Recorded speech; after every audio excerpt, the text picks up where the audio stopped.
বেশি সময় দিয়ে, কারণ আমাদেরই গ্রামেরই বাচ্চা, এদেরকে করতে ভাড়া করে নিয়ে আসা হয়নি। আলহামদুলিল্লাহ সিধা গ্রামের বাচ্চাদের স্টেজ পারফরমেন্স দেখে আশা করছি প্রত্যেকটা মানুষই মুগ্ধ। আলহামদুলিল্লাহ তাদের প্রত্যেকে দোয়া দরদ থেকে শুরু করে প্রত্যেকটা বিষয় সুন্দরভাবে তারা আলোচনা করছে। তো চলুন আমরা একটা সুন্দর মোকালামা শুনি।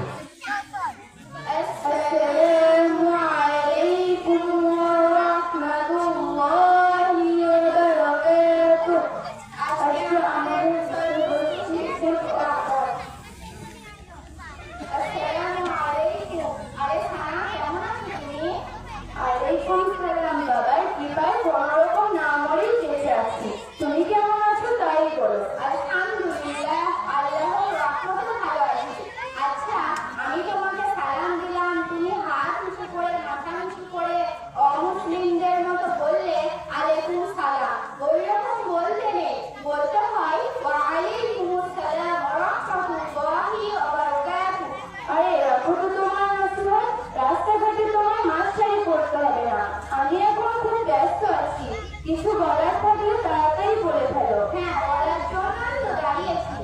আচ্ছা সানা, এত রোদে হাতে ব্যাগ নিয়ে মুখে মেকআপ করে কোথায় চললে? কেন তুমি জানো না আজ শুক্রবার, তেল পানি নিয়ে পীরের রওজায় যাচ্ছি।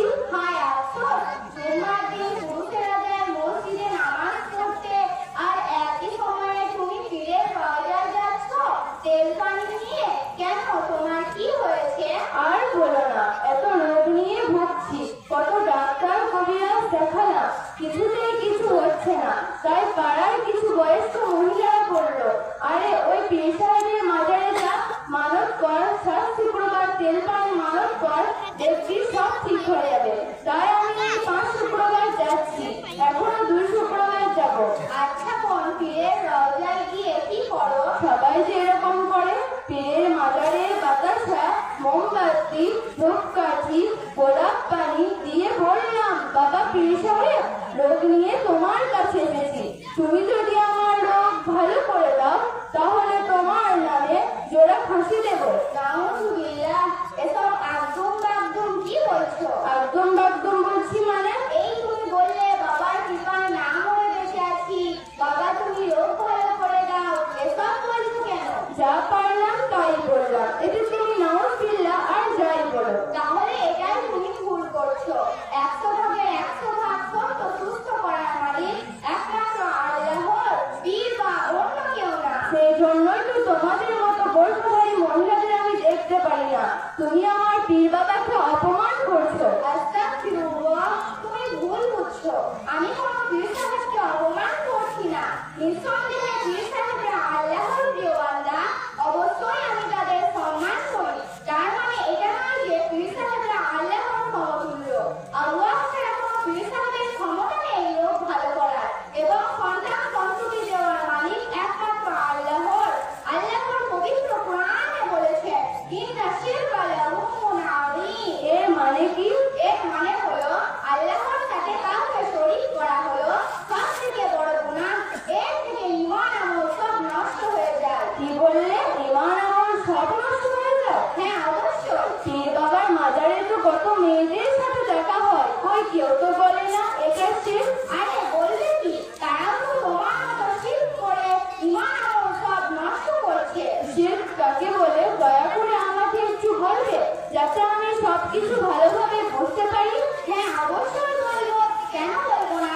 শোনো তাহলে, আল্লাহর অংশীদার বানানো যেমন সুখ, শান্তি, হায়াত, মৌত এবং সন্তান সন্ততি দেওয়ার মালিক একমাত্র আল্লাহর, এগুলো যদি কোনো নবী, রাসূল, পীর, ওয়ালির কাছে চাওয়া হয় তাহলে সেটা শিরক হবে। তাই নাকি? হ্যাঁ, অবশ্যই। রাসূল সাল্লাল্লাহু আলাইহি ওয়াসাল্লাম আরো বলেন, আল্লাহ ব্যতীত অন্য কারো নামে জীবজন্তু জবাই করা হারাম।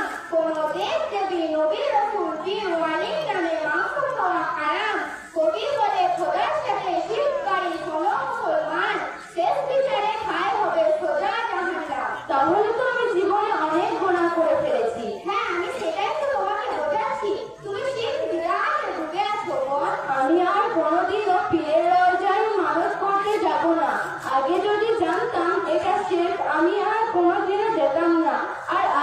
প্রতিজ্ঞা করলাম রোগ নিয়ে মরে যাব তাও ভালো, শিরক করে বেঈমান হয়ে মরতে চাই না। আর এই তেল পানি মোমবাতি সব ছেড়ে ফেলে দিলাম। আল্লাহ তুমি আমাকে ক্ষমা করো আল্লাহ। আচ্ছা তুমি এত সুন্দর সুন্দর শিক্ষা কোথায় শিখেছো? আমি স্কুলে পড়ার পাশাপাশি আমাদের দক্ষিণ সিরিয়া দিনিয়াত মুনাজা মক্তবে পড়ি। আমাদেরকে ইসলামের সমস্ত বিধিবিধান শিক্ষা দেয়। আচ্ছা আমি কি তোমার মতো ইসলামের বিধিবিধান শিখতে পারি? অবশ্যই শিখতে পারো। আপনারা চাইলে আপনাদের সন্তানদেরকে দুনিয়ার শিক্ষার পাশাপাশি ইসলামিক শিক্ষা দিতে পারে আমাদের দক্ষিণ সিরিয়া দিনিয়াত মুনাজা মক্তবে। আসসালামু আলাইকুম ওয়া রাহমাতুল্লাহি ওয়া বারাকাতুহু।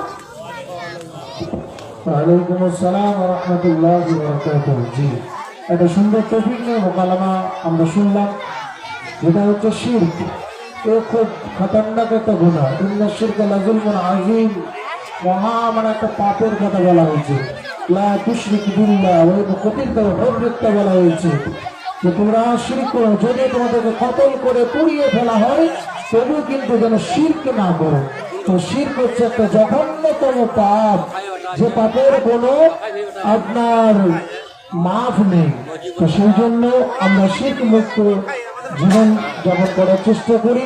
সেই নিয়ে একটা সুন্দর মোকালামা আমরা শুনলাম। এখন আপনাদের সামনে জানাজা হবে। জানাজা কি